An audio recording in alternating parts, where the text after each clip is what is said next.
FAQ, on a gagné Ferran Torres Tiburon El Tour. Aujourd'hui, vous allez savoir qui a gagné le maillot de Rafinha. Ah, le suspense est à son comble. Alors, je sais pas, je le fais tout de suite, comme ça vous êtes tranquille, vous quittez la vidéo dégoûté ou j'attends la fin. Mais si j'attends la fin, est-ce que vous allez attendre la fin ou vous allez zapper sur la fin? En voilà des questions.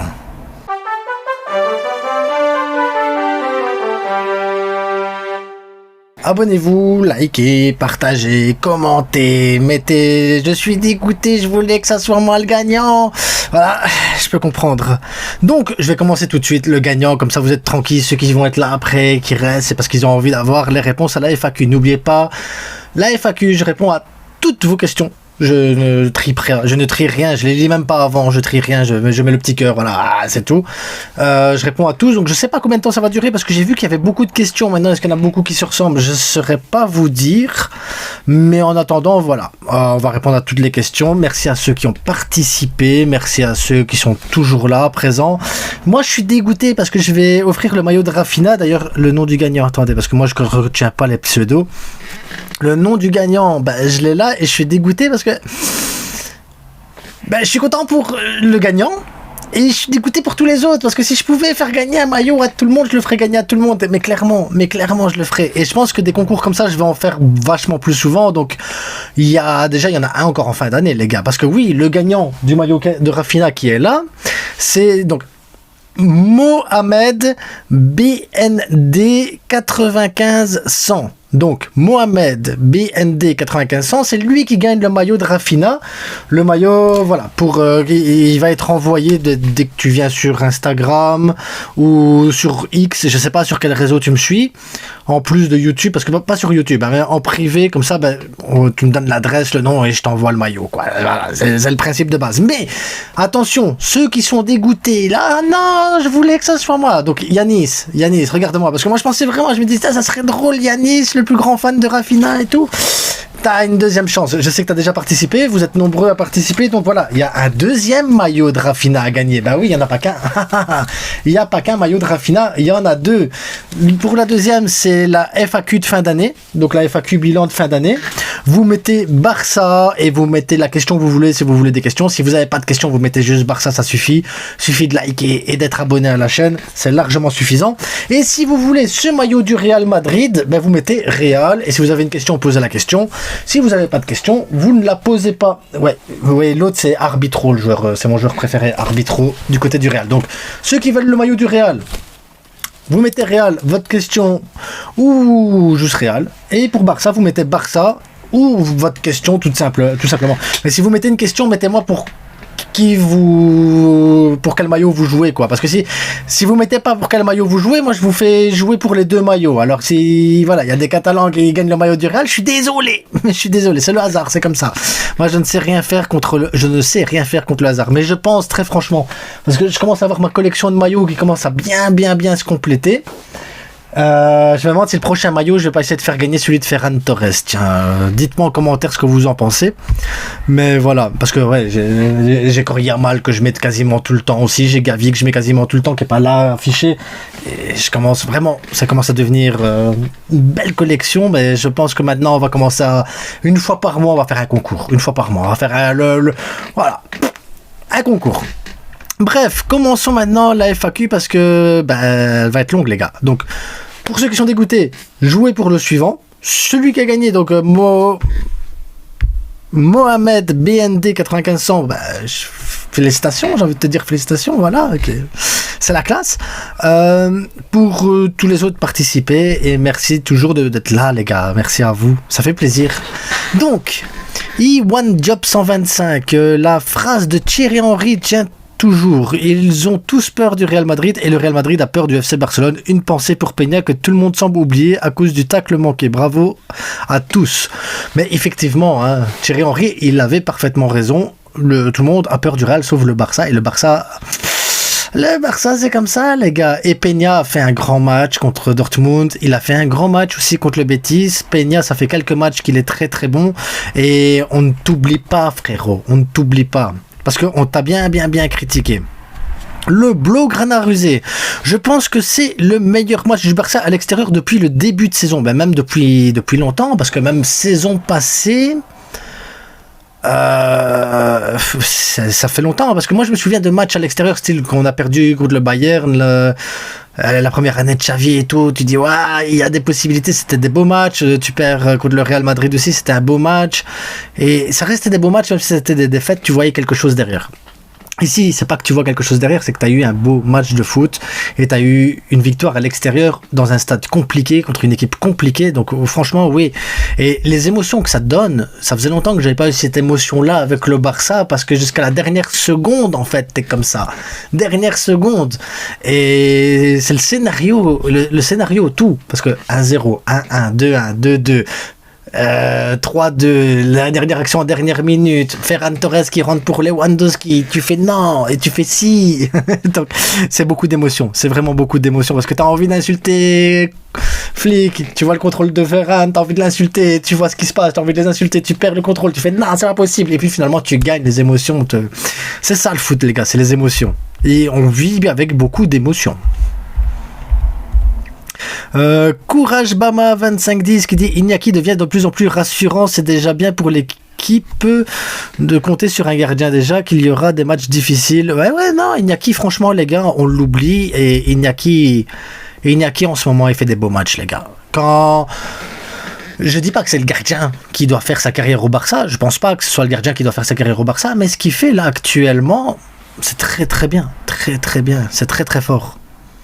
Alassane, je pense que ces genres de victoires dans les stades compliqués feront du bien au moral des joueurs. Ouais, je pense que c'est comme quand tu vas faire le 0-4 à Madrid, que tu gagnes contre le Bayern Munich. Là, tu vas gagner dans un stade compliqué à Dortmund. Ligue des Champions, tu confirmes que tu as un mode Ligue des Champions, tu te fais waouh. Et malgré tout, tu te souviens quand même que tu as une équipe qui physiquement, ça va être compliqué. Tu le sais. Mais malgré tout, tu arrives à mettre ce mode Ligue des Champions, et je pense que ça nous fait du bien quand même à un moment donné. Même si la Liga, j'ai envie de dire, c'est compliqué, t'es premier, mais ça reste compliqué. Ça fait du bien. Ménélique qui nous dit Casado Masterclass. Masterclass, mon frère. Ouais, Casado, les gars, travail de l'ombre, et gros travail de l'ombre. Il y a 6 mois, il y a même pas 6 mois, il était en Division 3, le gars. Division 3. Là, il joue la Ligue des Champions et c'est le patron en Ligue des Champions. Pedri, Casado, les gars, c'est... Tu bouges plus, c'est bon. Yanis, désolé Yanis. Désolé pour le maillot, mais voilà, le tirage au sort, c'est le tirage au sort. Pas de favoritisme. Rafinha et Yamal, ils sont vraiment trop forts. Yamal surtout, il est trop fort. Non, je déconne. Rafinha fait un super début de saison. Maintenant, j'en parlerai plus en fin d'année sur les points forts de chaque joueur, les points faibles de chaque joueur, et je pense qu'on va revenir sur les axes d'amélioration pour chaque joueur, parce que Rafinha, il a un axe d'amélioration. S'il travaille cet axe-là, il peut chercher le ballon d'or. Clairement, il peut chercher le ballon d'or. Mais il a un axe, et c'est hyper important. L'axe d'amélioration que Rafinha, il doit encore avoir, il est hyper important. On en parlera en fin d'année. Parce que là, pour le moment, ça sert à rien. On est dans une bonne vibe. J'ai pas envie de critiquer. Surtout que Yamal, pareil. Que ce soit Yamal, que ce soit Lewandowski, que ce soit Rafinha, Ferran Torres, Pedri, Casado. En fait, ils ont tous des axes d'amélioration. Ils ont tous des trucs à travailler. C'est pas que Rafinha, là, je tombe sur Rafinha parce que tu me mets Rafinha. Mais clairement, ils sont trop forts. Déchu premier, j'aime bien le pseudo. Je suis pas rentré à temps pour regarder le match, donc j'ai pas de questions, sinon force à toi. Merci à toi, Déchu premier, merci à toi. Et t'as raté un gros match, je te le dis. Zita Hassan Adoulaye Latif. Waouh. Je me demande pourquoi le Barça n'affiche pas ce niveau exceptionnel en championnat. Parce qu'on doit gérer aussi, les gars. Le problème, il est là. Je pense pas que tu puisses être à 200% à tous les matchs. Moi, j'avais toujours reproché au Barça ces dernières années, c'est que tu voyais les équipes adverses, que ce soit Shakhtar Donetsk, que ce soit Benfica, Porto, Monaco, peu importe les équipes. Hein. Dès qu'ils entendent la musique de la Ligue des Champions, les gars, ils se mettent en mode Ligue des Champions. Le championnat, tu peux faire ce que tu veux, tu peux être mauvais. Il y a Brest, par exemple, tu vois. Il y a la musique de la Ligue des Champions qui résonne. Et je pense que tu as une montée d'adrénaline de malade quand tu as cette musique-là. Et tu as juste envie d'une chose, c'est te déchirer à 300%. T'as envie de te déchirer à 300%. La Liga, t'as pas ce truc, tu vas jouer ton match de Liga, tu vas le rater, tu dis la semaine prochaine je rattrape mon coup, voilà, c'est pas le même truc. La Ligue des Champions, donc c'est normal, pour moi tu peux pas afficher ce niveau-là en championnat, et c'est ça que je râlais les dernières années, c'est que je me disais mais merde, le Barça en championnat, ils ont la formule, ils ont le truc, parce qu'on a vu, tu peux dominer, tu peux gagner, tu fais des 1-0 à 1-0, c'est pas grave, mais tu gagnes tes 3 points en Liga, t'as la technique pour gagner tes 3 points, c'est comme ça que tu gagnes le championnat il y a 2 ans, et en Ligue des Champions, t'arrives pas à avoir ce mode Ligue des Champions. C'est comme si les joueurs, ils basculaient pas comme ça, ils arrivaient pas à élever leur niveau. Moi, je leur en veux pas d'avoir un niveau moins bon en championnat, parce que le championnat, t'as pas ce truc. Mais en Ligue des Champions, tu dois avoir cette adrénaline, tu vois.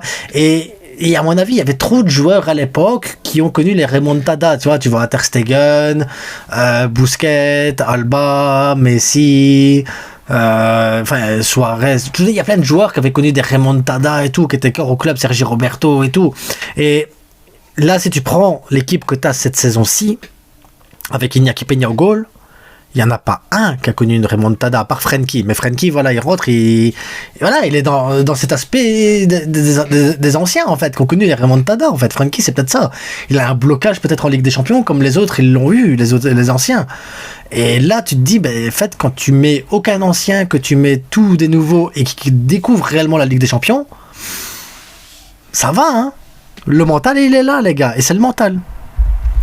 Fabulover 9900 ou 9900 ou 9900, ça dépend dans quel pays tu es. Tu vois, je suis polyglotte moi. Le Barça a besoin de grosses équipes pour que ça joue tout simplement pas très serein avec cette défense. J'espère qu'on va se renforcer car ça fait peur. En tout cas, le requin nous a tous surpris. Alors il vous a surpris à vous, pas à moi. Ferran Torres. Ça va jusque-là, la collection de maillots, les gars.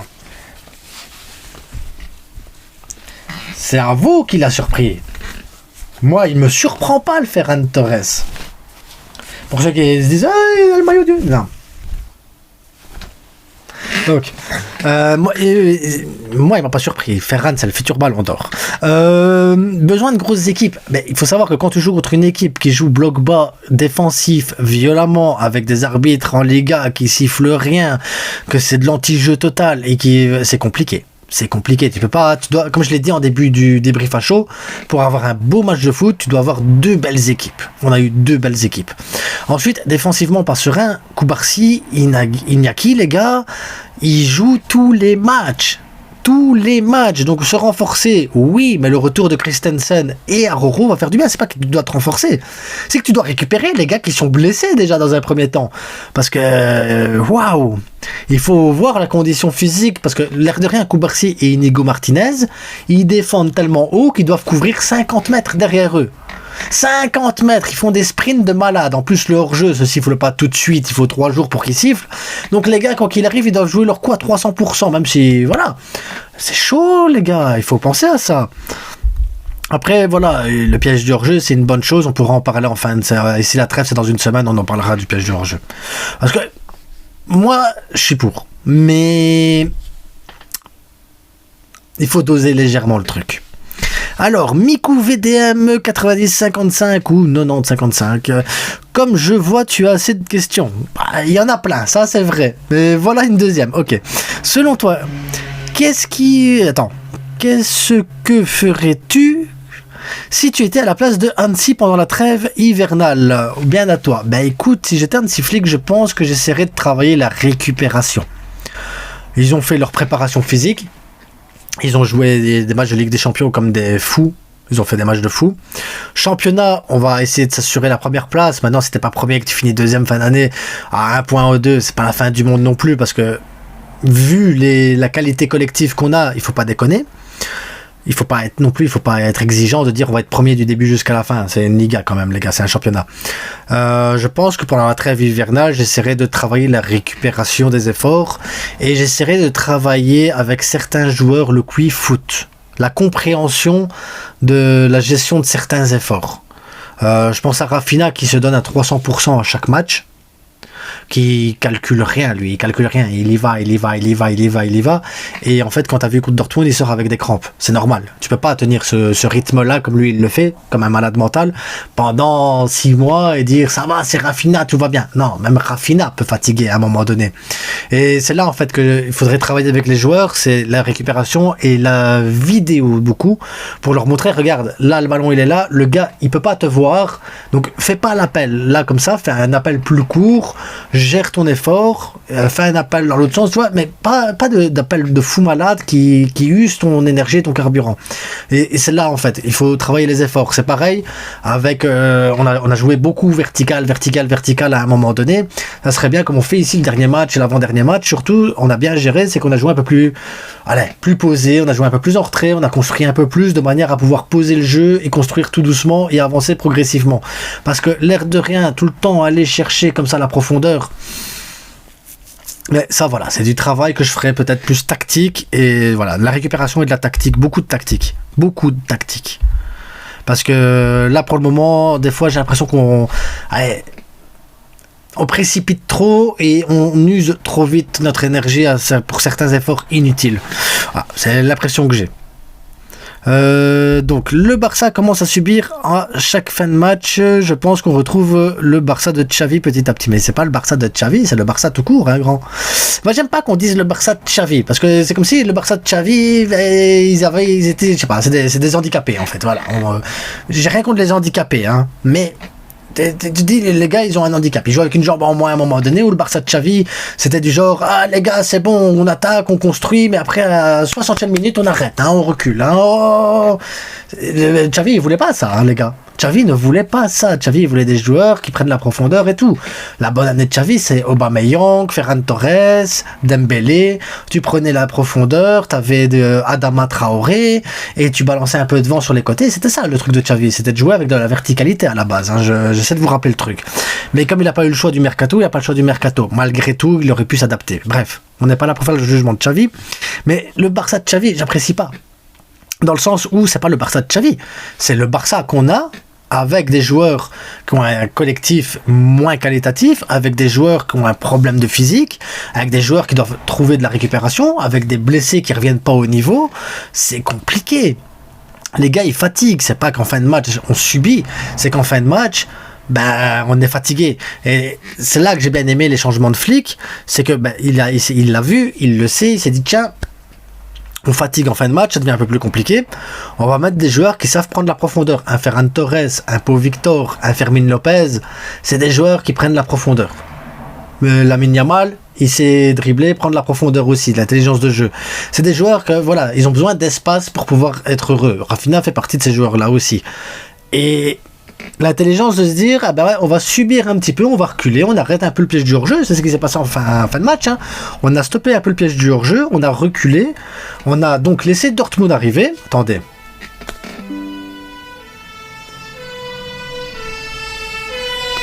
On a laissé Dortmund arriver et on a profité de ce profil de joueur pour prendre la profondeur. Et voilà. Donc il y a une adaptation aussi. Et je pense que c'est pas une mauvaise chose. C'est pas le Barça de Xavi, c'est le Barça d'Hansi Flick, qui a des défauts, qui a des problèmes, mais il arrive à analyser le problème et à trouver une solution derrière. Et voilà, j'ai envie de dire que c'est la classe.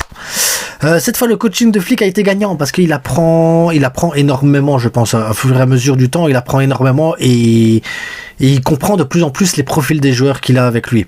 Comme quoi, des fois, c'est bien de faire des changements même si les entrants sont mid. Mais le problème, c'est que tu dois donner la confiance aussi aux entrants. Tu vas avoir besoin d'eux. Je suis désolé, on a besoin du banc, qu'il soit au niveau des titulaires ou pas. C'est pas le débat. T'as besoin de ton effectif complet et t'as besoin que tout le monde soit concerné par les matchs. C'est juste dommage pour Pablo Torre. J'ai une pensée pour lui qui... Bon, on en parlera. Anthony Pochot, 29,99. À ce rythme, je sens que le Barça est en mode Champions League. Voilà, ça c'est bien. Car c'est ça l'attitude des gagnants qu'ils nouent depuis 4 matchs en Champions League. Il nous fait depuis 4 matchs en Champions League. Ouais, c'est vraiment une bonne mentalité qu'on a actuellement.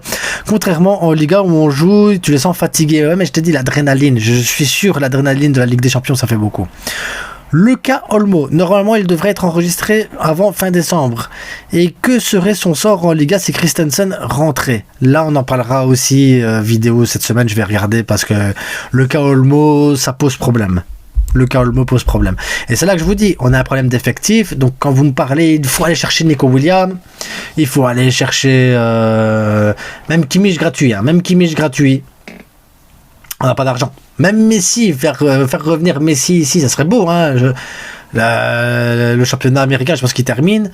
Ou il a terminé, ou j'en sais trop rien comment ça se va. Mais je sais qu'en janvier, il pourrait venir au Barça. Mais on n'a même pas l'argent pour l'enregistrer, les gars. Même gratuit, un joueur gratuit qui viendrait jouer gratuitement ne pourrait même pas être enregistré. Donc il ne faut pas oublier que le Barça sportivement est pas mal, que Flick fait un travail énorme, mais que derrière on n'est pas sorti de la merde. Alors, Lamine Yamal 0907, est-ce que tu es le vrai Lamine Yamal? La question que je me pose. Est-ce que tu penses que Alex Garrido peut apporter un plus dans l'équipe? Parce qu'en regardant les matchs de l'équipe réserve, je vois qu'il est bien au-dessus de la 3e division. Alors, Alex Garrido, il est impressionnant. Regarde la passe en talonnade pour Dani Rodriguez le week-end dernier, c'est de la magie. Alex Garrido, il est impressionnant. D'ailleurs, Alex Garrido, je pensais qu'il montrait en A en même temps que Casado l'année passée. Le problème, c'est qu'il a beaucoup de pépins physiques, énormément de pépins physiques. J'ai toujours l'impression qu'il revient de blessure, moi, Alex Garrido. Il faudrait qu'il arrive à faire 6 mois sans se blesser au Barça B, qu'il arrive à faire la préparation physique avec le Barça A, et je pense qu'Alex Garrido peut apporter au Barça A. Maintenant, est-ce qu'il peut être titulaire avec des Pedri, des Gavi, des Casado, des Olmo, Frenkie, Frenkie, on en parlera un jour aussi. Mais voilà, je sais pas. Est-ce que c'est pas mieux pour Alex Garrido? Ça me fait mal parce que c'est un super joueur de le prêter à Las Palmas, à un club qui joue au foot, tu vois, au Betis. Mais après, pour qu'il revienne, tu vois. Parce que il y a un potentiel avec ce joueur, il y a vraiment un potentiel, il est très très fort, très très fort. Et lui, Quick Football, il l'a. J'en attends plus d'Olmo, moi aussi. Je vais être franc avec toi, moi aussi. Beaucoup ont trouvé qu'il avait fait un super match, beaucoup ont trouvé qu'il avait été très très fort, mais je l'ai connu beaucoup plus fort avec l'Espagne ou avec Leipzig, et aujourd'hui même avec le Barça, et ici même s'il a fait un bon match, j'attends plus d'Olmo. Clairement, j'attends plus d'Olmo. Maintenant, on gagne le match et tout ça, donc on n'a pas besoin d'en discuter, mais j'en entends beaucoup plus de lui. FC Mobile 25 Gamer, est-ce que tu penses qu'on peut dire que le Barça du début de saison est de retour? Non. On a eu l'adrénaline de la Ligue des Champions, on a eu une rage, on a eu quelque chose, il y a eu un truc, les qualités on les a pas perdues. Hansi Flick a gagné en maturité dans les changements, il a gagné en expérience avec ce Barça là, il sait comment gérer son équipe, c'est tout ça qui fait qu'on a gagné le match. Maintenant est-ce qu'on est de retour? Je pense pas, je pense qu'on va galérer contre les Leganés, les gars. C'est que ça va faire bizarre, tu gagnes Dortmund à Dortmund, mais je pense qu'on va galérer à Leganés. On en parlera à la vidéo de demain. Yanis Rafinha Ballon d'Or, ça commence vraiment à devenir sérieux.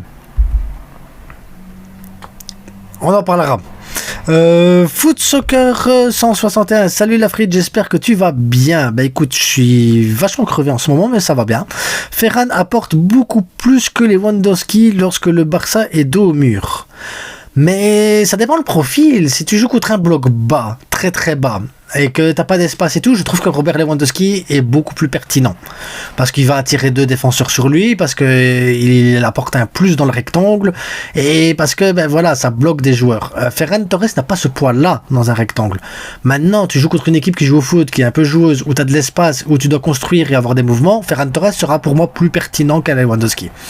Maintenant, il faudrait un attaquant qui puisse faire les deux.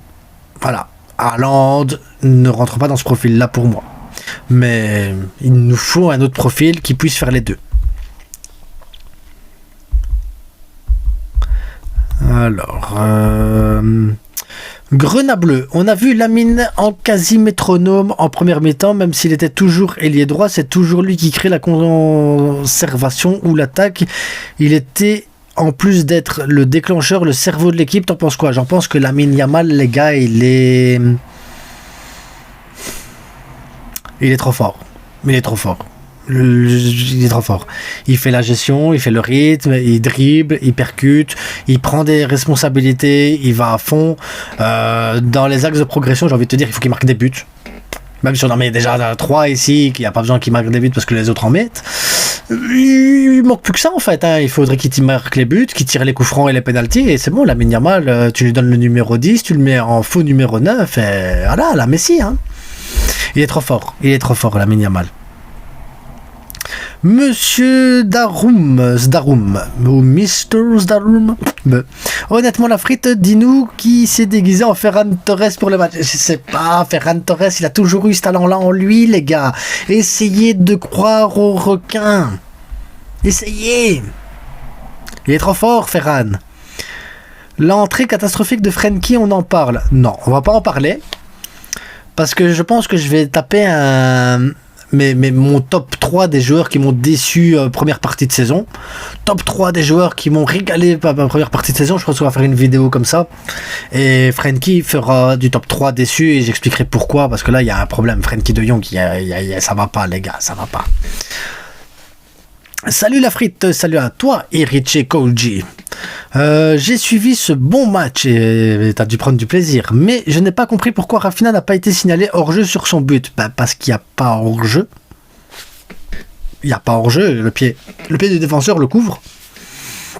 Tu trouves pas que les critiques sur Ferran le rendent bon finalement? Non, Ferran, ce qui le rend bon, c'est le collectif qui est autour de lui, c'est le travail mental qu'il fait sur lui-même, parce qu'il faut du mental pour être critiqué, comme t'es critiqué comme ça, pour avoir le doute, comme t'as le doute à chaque fois, pour, voilà, c'est dur, hein, les gars. Ils les voient, les tweets, ils les voient, tous les commentaires, hein, les gens, hein, ils sont connectés au réseau, donc c'est pas facile, et il doit avoir un mental de dingue, le Ferran Torres, les gars. Tu ne trouves pas que le Barça devrait chercher en urgence un joueur, même avec un prêt de 6 mois à partir de janvier, pour faire souffler Baldé? Le problème, c'est qu'on n'a pas un rond, les gars. On n'a pas un rond. On n'a pas été bon, mais on ne doit pas changer parce que le coach sait qu'un Baldé mauvais est mieux qu'un Martin bon. Oui, Baldé, il faut travailler avec Baldé. Ce que je vous dis, la trêve, il faut travailler la vidéo, la récupération. Mais la vidéo, certains joueurs, Baldé en fait partie. Le quick-foot, c'est hardin chez lui. Pourquoi Gavi n'a pas eu quelques minutes? Pourtant, le plus mauvais ces derniers temps, c'est De Jong. Je pense qu'Hansi Flick veut mettre De Jong un peu en confiance et veut lui montrer qu'il a un rôle important et qu'il doit donc travailler pour essayer d'avoir cette niaque-là pour travailler. Gavi, il sait que Gavi, quoi qu'il arrive, il a un rôle important. Il sait que Gavi va être hyper important. Il sait que Gavi est essentiel. Mais il sait aussi que Gavi revient d'une longue blessure. Un match à haute intensité comme ça, c'est chaud. C'est pas bon pour son organisme. Donc pour moi, c'est très très bien que Gavi ne soit pas rentré. Et Gavi, pour moi, il a pas du tout récupéré toutes ses facultés. Il apporte des bonnes choses, il apporte la bonne intensité, mais balle au pied, Gavi n'a pas encore retrouvé toutes ses sensations non plus, les gars. Il est vachement plus fort, Gavi, de base. Ne trouves-tu pas que Ferran commence à faire des entrées très intéressantes? Mais Ferran a toujours été bon, les gars. Je vais arrêter de le dire. Un jour, vous allez me croire, hein, parce que il va falloir me croire un jour, hein. Moi, quand je vous ai dit, j'ai sorti une vidéo il y a un an et demi d'ici, en vous expliquant que Ferran Torres était meilleur qu'Mbappé, et que Ferran Torres, comme il est meilleur qu'Mbappé, a plus de chances d'avoir le ballon d'or que Mbappé. J'étais sérieux. Ferran Torres est meilleur qu'Mbappé, les gars. D'ailleurs, Mbappé marque un but en Ligue des Champions, Ferran Torres, il lui répond direct. Bam, 2 buts. Il dit, avec quoi maintenant? C'est qui le meilleur? Va faire tes interviews, laisse le football aux professionnels. Courage Bama 2510, salut la frite, que penses-tu? Attends. Que penses-tu? Est-ce que nous devons tout miser sur Lewandowski la saison prochaine? Non. Non, malheureux. Non. Je vais pas trop critiquer Lewa. Lewa, il a son âge. Et malgré son âge, il est pichichi. Et il marque des buts importants. Et il est présent. Et il a la bonne mentalité. Et je peux pas lui reprocher grand-chose à Robert Lewandowski. D'ailleurs, je vais même pas lui reprocher quoi que ce soit à Robert Lewandowski. Je ne vais pas me le permettre. Mais est-ce que tu dois compter sur Robert Lewandowski? Uniquement sur... Non. Il faut trouver une solution. Et si la solution, ça peut être Ferran, c'est pas mal, hein. Parce que si Ferran là est en mode réveil, là il met des buts sur buts, à chaque match il rentre, il marque, tu peux te dire que l'année prochaine, si tu continues avec les Lewa, tu continues avec Ferran, et les Lewa quand il partira la saison prochaine, parce qu'il voilà, il va pas faire 10 saisons non plus, tu pourras toujours avoir Ferran en remplaçant, et tu peux toujours avoir un bon numéro 9 avec l'argent que tu économises, hein. Oui, il a toujours du niveau. Ouais, je suis d'accord avec toi, hein, mais la saison prochaine, le Barça est lancé pour tout rafler. Mais de toute façon, je l'ai annoncé, hein, moi. J'ai fait une vidéo en été où je vous annonce que le Barça va faire Liga, Ligue des Champions, Coupe du Roi, l'Espagne va faire Coupe du Monde et Lamine Yamal va remporter le Golden Boy et le Ballon d'Or. Moi, je vous l'ai annoncé, je vous ai fait une vidéo, on en reparlera après. Mais voilà. Donc, oui, le Barça, mais pas avec Robert Lewandowski en tête d'affiche de notre attaque, non. Pour moi, en ce moment, pour moi, en ce moment, ça serait bien de faire un deal où il pourrait jouer étant remplaçant. Vu la saison de City, je pense que Haaland pourrait facilement venir. Ben, je pense qu'il pourrait venir, mais pas l'année prochaine, l'année suivante, pour moi. Ne trouves-tu pas que les remplaçants commencent à produire un peu plus? Oui, j'avais répondu à ça, donc ça va. Salut la frite, salut à toi, Miku. Quel match monstrueux de Casado et Pedri ne trouves-tu pas? Je trouve que les deux sont tellement complémentaires. Les gars, c'est une dinguerie. C'est un peu comme Inigo Martinez et Koubarsi, c'est complémentaire. Rafinha et Yamal, c'est complémentaire. Olmo, Lewandowski, c'est complémentaire aussi. Il y a des duos qui se forment comme ça ainsi, c'est hyper complémentaire. J'ai le sentiment que le Barça est plus fort en Ligue qu'en Liga. Ouais, oui. Ce sont les équipes qui proposent un jeu plus ouvert. Quand Ferran a marqué le deuxième, j'ai pensé à toi en rigolant. Ben ouais, c'est gentil. J'ai même eu la réaction de me dire c'est pas possible, surtout avec son contrôle raté. Le contrôle, il a fait peur à plein de gens, hein, les gars. Il a fait peur à plein de gens son contrôle, mais c'est ce qu'il fait, les gars, faites confiance. Ne trouves-tu pas que nos attaquants ont manqué beaucoup d'efficacité? En première période, le Barça pouvait aller à la mi-temps avec 2-0. Ouais, non, clairement, Rafinha sur l'extérieur de Lamine Yamal, son extérieur, il est magnifique. Son extérieur est magnifique. Là, Rafinha, cette fois-ci, il cadre pas. Il cadre un petit peu. C'est goal. Il y a eu une autre occasion aussi, on aurait pu marquer. Donc tu dis, il y a eu deux faits de jeu où tu te dis, tu touches un petit peu. Ouais. On était trop fort en première déjà. Alors, selon toi, la frite, personnellement, t'en penses quoi du match de Rafinha, Yamal, Olmo, Lewa? Donne-nous ton avis. Mais je l'ai donné sur toute la vidéo, mon avis sur le match. Voilà, Rafinha a été bon. Maintenant, il y a des choses à travailler. Yamal, il est incroyable. Olmo, je m'attends à plus d'Olmo de mon côté. Lewandowski, il veut pas tout faire non plus. Voilà, mais je ne critiquerai absolument pas Robert Lewandowski et je pense qu'on a fait un super match. Et la vidéo se termine là-dessus. Donc, longue vidéo, les gars. Très très longue vidéo. Félicitations encore au gagnant qui s'appelle Mohamed BND 9500. Donc, félicitations à toi, Mohamed. Et n'oubliez pas les gars, abonnez-vous, likez, partagez. Si vous voulez gagner le maillot du Real, la FAQ spéciale Real, la FAQ de fin d'année, vous tapez Real et vous posez votre question ou pas de question, voilà, avec le joueur arbitro. Maintenant, si vous voulez gagner le maillot du Barça, vous mettez le Barça et à ce moment-là, vous avez le maillot de Rafinha, parce que oui, un deuxième maillot de Rafinha, je le répète encore, oui, on est généreux, c'est la fin d'année les gars. En plus, c'est le maillot du Classico. Et en attendant, les gars, je vous souhaite à tous une bonne soirée. Ceux qui mettront juste une question, qui mettront juste un commentaire sans dire c'est pour quel maillot qu'ils jouent, je considérerais que vous jouez pour les deux. Voilà, tout simplement. Bonne chance à vous. Et à demain pour l'avant-match. Ciao. Portez-vous bien, oui, portez-vous bien. Santé, gloire, succès et tout. Portez-vous bien. Ciao.